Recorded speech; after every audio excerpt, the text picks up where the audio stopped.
Welcome back to Jason Tuitions. In the previous class, we were discussing about our chapter Chemical Reactions and Equations. Today we will be continuing with our chapter Chemical Reactions and Equations. In the previous class, we studied about chemical reactions, what are the characteristics of chemical reactions, and one important question, why a magnesium ribbon should be cleaned before burning in air. So all those things we studied in the previous class, and what are reactants and products, that also we discussed. Okay, in today's class, so chemical reactions part is over, and then today we are going to continue with our equations.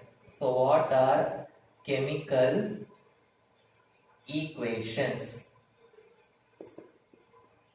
So first I will explain an example, and after that I will explain the definition for this. So first example, we will take a chemical reaction which we studied in the previous class. Okay, magnesium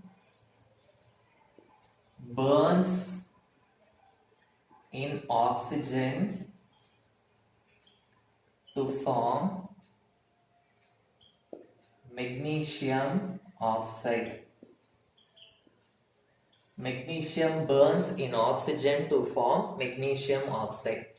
So what is happening? Magnesium is reacting with oxygen and it is forming magnesium oxide. So how I can write this reaction?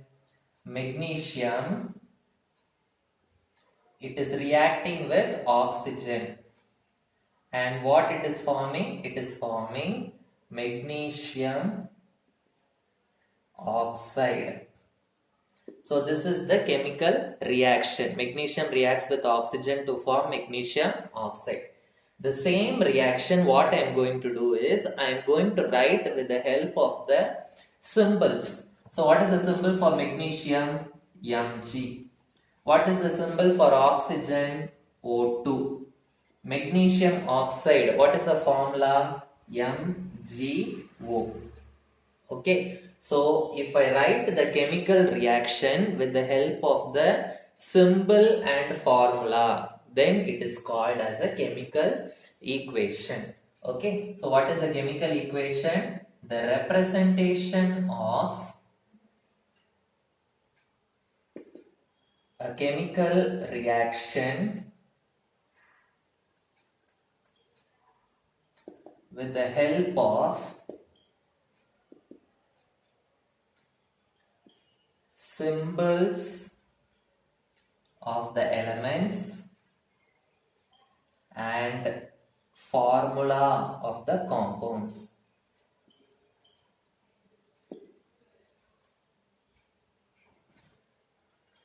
Is called as a chemical equation.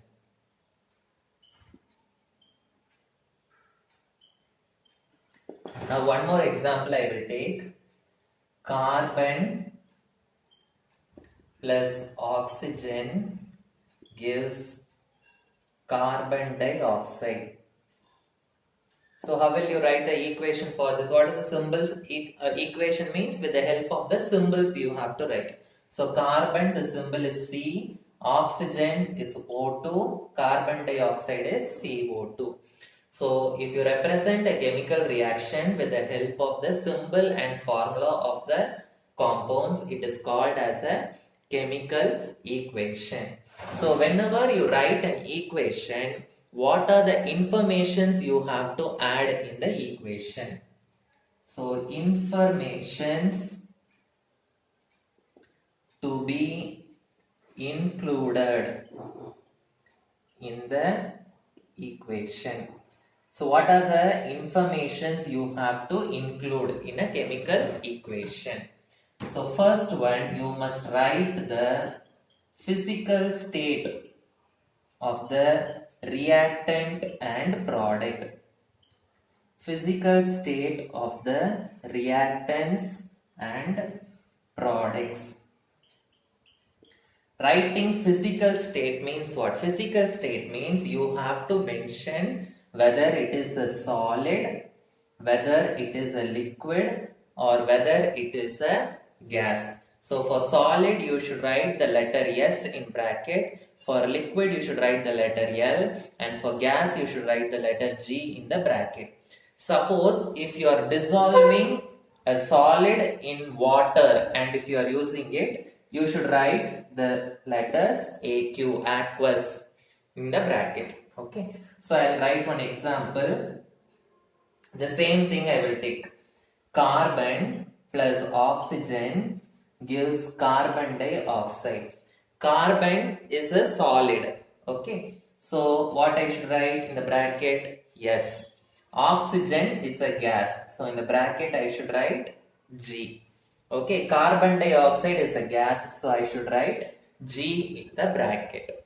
Okay. So understood, the physical state of the reactants and products must be mentioned in the equation. The next thing, you must mention the evolution of gas and formation of a precipitate.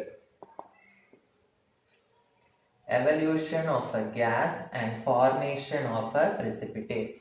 So whenever a reaction is taking place, if any gas is released during that reaction, so if a gas is released during the reaction, you should put an upper arrow mark near the gas, and whenever a precipitate is formed in the reaction, precipitate means, I told you in the last class, precipitate means any insoluble substance. If it is formed, you should put a downward arrow mark. Okay. So I will write one example. Zinc reacts with HCl, hydrochloric acid, and it will form, only one zinc is there, so that I am writing. Here this 2 is common for both hydrogen and chlorine. So how many chlorine is there? 2 chlorine is there. So I am writing it as Cl2 plus how many hydrogens is there? H2. So this zinc is the solid. Yes. Okay. So hydrogen chloride, hydrochloric acid is a liquid. Okay. Zinc chloride, it is a salt, is a solid. Okay. And hydrogen is a gas. Gas is liberated. So if the gas is liberated, what I should do? I should write an upward arrow mark near the gas. Suppose if it is a precipitate. Okay. So in the previous class I told you formation of precipitate during chemical reaction. Okay. So if lead nitrate reacts with potassium iodide. Okay, so what will be formed? Lead will react with this iodide and it will form lead iodide, and potassium will react with this nitrate and it will form potassium nitrate. So now let us write the equation for this. Lead nitrate, what is the formula? Already in 9th standard you have studied the crisscross method, how to find out the chemical formula. So lead, it is Pb2 plus. Nitrate, the symbol is NO3 minus. So if you are not thorough with this, you take your 9th standard CBSE textbook. In page number 37, okay, you have a tabular column. Okay, so that tabular column you can by heart. Okay, there you will have the symbol of all the ions, you have to by heart. Then only you will be able to find out the chemical formula for any substance. So lead is Pb2 plus, nitrate is NO3 minus. So lead nitrate formula, how will you find out? Lead is Pb, symbol alone you write. Nitrate symbol is NO3. Now you write the charge down. Lead, what is the charge? 2 plus. Only the number I am going to write. 2. Nitrate is NO3 minus. Minus means it is minus 1. So I am writing the number alone 1. So now you crisscross. So what you will get? Pb1 NO3 twice. Or you can simply write it as PbNO3 twice. So this is the formula for lead nitrate. So if you don't know how to find out the formula in 9th standard textbook, we have already have, you will already have the tabular column in page number 37. You by heart that and you can learn the crisscross method. So lead nitrate, it is PbNO3 twice. Potassium iodide, the formula is Ki. Okay. So what you will get? Lead iodide. Lead iodide, the formula is PbI2 plus potassium nitrate is KnO3. Okay, so for balancing I will put this number. How to balance this the equation in the same chapter we will be studying in the next video. So here the lead iodide is the precipitate. Precipitate means what arrow mark you should put? You should put a downward arrow mark. So put a downward arrow mark near that substance. Okay. So what are the informations? First information, you should mention the physical states of the reactants and products. Next, you should mention if the gas is released, you should put an upward arrow mark, and if the precipitate is formed, you should put a downward arrow mark. Okay. The third one is you must mention the reaction conditions. Mention the reaction conditions. Okay. So reaction conditions means you have to mention the temperature or pressure. Suppose if the reaction is taking place in the presence of sunlight, or if it is taking place with the help of electricity, all those things you have to mention it in the reaction. Okay. So I will write an example for everything. Okay. So first, when you heat gypsum to 100 degrees Celsius, you will get plaster of Paris. This equation again you will be studying in the second lesson. For now, you just by heart it. Okay. Gypsum, the formula is CaSO4 dot 2H2O. So what is the temperature I am heating? To 100 degrees Celsius. So that is the condition for this reaction. So that I have to mention on the arrow mark. So I am heating. So for heating you have to put a triangle symbol. Triangle symbol means it is heat. So plaster of Paris, CaSO4 dot half H2O. So this 2H2O is divided into half H2O plus remaining 1.5 H2O is formed. Okay, for sunlight I can write one equation. Silver chloride salt, when you expose it to sunlight, it will divide into silver and chlorine. Okay, so sunlight, it is taking place in the presence of sunlight, so that also we have to mention. And electricity, water, if you pass current in water, the water will divide into hydrogen gas and oxygen gas. So this reaction takes place with the help of current. So I am mentioning that. Okay. So far I have told you what is a chemical reaction. So chemical reaction means when you represent, chemical equation. When you represent a chemical reaction with the help of the symbol and formula of the compounds, it is called as a chemical equation. What are the informations you should include in the chemical equation? You must include the physical states, whether any gas or precipitate is formed, and the temperature and the conditions of the reactions you have to mention.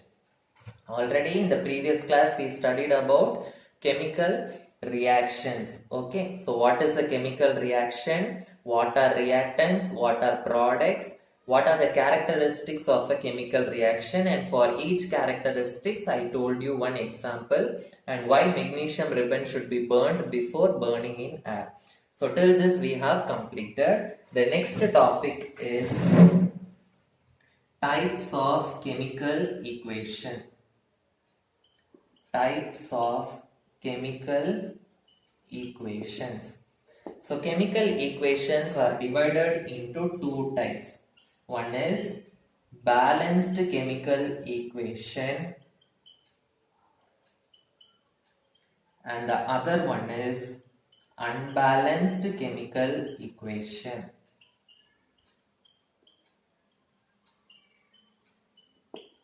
Balanced chemical equation and unbalanced chemical equation.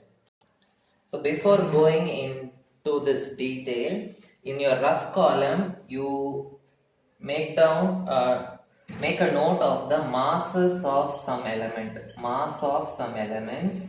You must by heart this masses. Okay.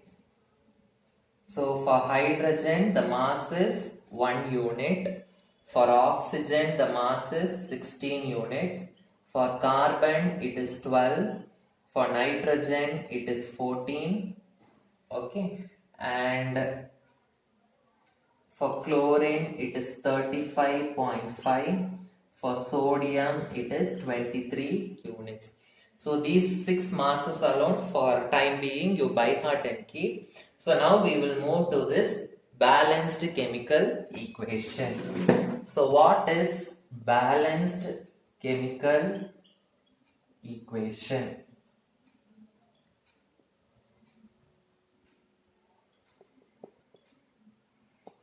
For a balanced chemical equation, the mass of the reactant side will be equal to the mass of the product side.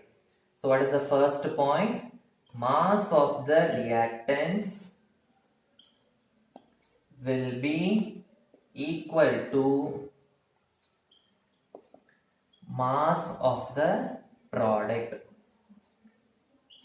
Mass of the reactants will be equal to the mass of the products. Okay, that means, in other words, how we can say this? The mass before the reaction is equal to the mass after the reaction. Mass of the mass before the reaction is equal to the mass after the reaction. Okay, so if the mass of the reaction is same before the reaction and after the reaction, that is, the mass of the reactants is equal to the mass of the products. The mass is not at all changing. So this already you have studied in your 9th standard, law of conservation of mass. What is law of conservation of mass? Mass can neither be created nor destroyed. So the mass is not at all changing. Whatever mass is before the reaction, the same mass is only present after the reaction also. So the mass is not at all changing. So we can say the balanced chemical equation, it obeys the law of conservation of mass. It obeys the law of conservation of mass. For example, 2H2 plus O2 gives 2H2O. Okay, now I am going to add the mass of the reactant side and the mass of the product side, and I am going to see whether they both are equal.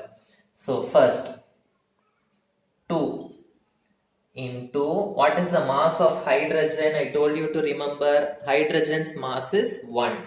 So 1, how many hydrogens are there? 2.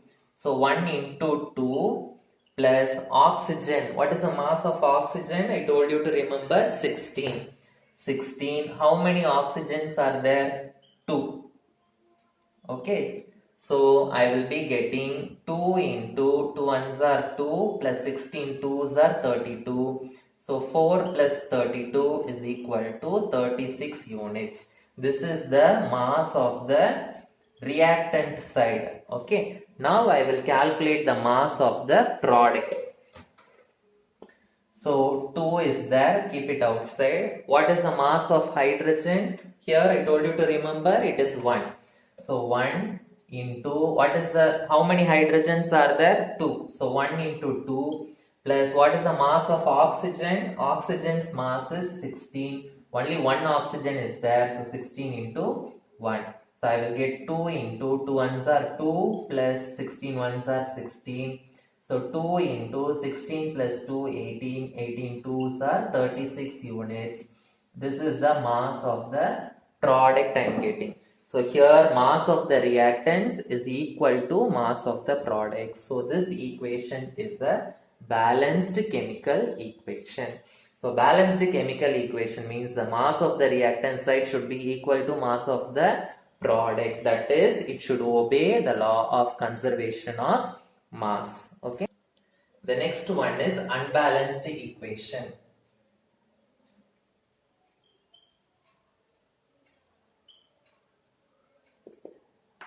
Unbalanced equation. Okay, so unbalanced equation. What is balanced equation? Mass of the reactant is equal to mass of the product. So what will be unbalanced equation? Yes, it will not be equal to the mass of the product. So mass of the reactants will not be equal to the mass of the products. Okay, so before the reaction and after the reaction, the mass will be different. In other words, we can say it does not obey the law of conservation of mass. It does not obey the law of conservation of mass. It does not obey the law of conservation of mass. So this unbalanced equation, it is also called as, the other name for unbalanced equation is skeletal chemical equation. It is also called as skeletal chemical equation, or simply we can also say skeletal equation. Okay, so I am writing an example. So N2 plus H2 gives NH3. So this equation I am taking. So first I am going to calculate the mass of the reactant side, and then I am going to calculate the mass of the product side, and then I am going to see whether they are equal. So first reactant side. What is the mass of nitrogen? I have told you to by heart. Write these masses in the rough column. Okay. So nitrogen's mass is 14. 2 nitrogens are there. So 14 into 2. Plus hydrogen's mass is 1. 2 hydrogens are there, so into 2. 14 2s are 28 plus 2, so 30 units. So this is the mass of the reactants. Okay, so now I will calculate the mass of the products. Nitrogen's mass is 14. Only one nitrogen is there, so 14 into 1. Plus hydrogen's mass is 1. 3 hydrogens are there, so 1 into 3. So 14 plus 3, 17 units. This is the mass of the products. So you can see mass of the reactants is not equal to the mass of the products. So it is not obeying the law of conservation of mass. So it is called as an unbalanced equation. Understood? So in this topic they will ask one more important question. Okay. Why should we balance the chemical equation? Why should we balance a chemical equation? Why we should write balanced equation only? Why we should not write unbalanced equation? So the answer is, always the chemical equations should obey the law of conservation of mass. To satisfy this law, we have to balance the equation. So why we should balance the equation? First one, in order to satisfy the law of conservation of mass. In order to satisfy the law of conservation of mass, we have to balance a chemical equation. Law of conservation of mass means what? Always the mass of the reactants must be equal to the mass of the products. Mass of the reactants should be equal to the mass of the products. So for that only we are always balancing the chemical equation. Okay, so to obey the law of conservation of mass, you can write the law also. Okay, so what is that law? Mass can neither be created nor destroyed. That law also you can write. So in the previous video we have completed chemical reactions, and in this video we have completed chemical equations. Okay, and why we should balance the chemical equation. So in the next class we will be discussing how to balance a chemical equation. So how to balance a chemical equation I will be teaching in the next class. Hope you all have allotted a separate notebook for science, and hope you are all taking down your notes properly. Allot a separate notebooks. Okay, so if you want online tuitions, you can contact this mail ID or this WhatsApp number, or if you want to come directly to the tuition, if you are nearby anywhere in Chennai, you can come to the tuition directly also. Okay, and if you like this video, you can subscribe the channel and you can share it with your friends also. It will be useful for them. Okay, thank you.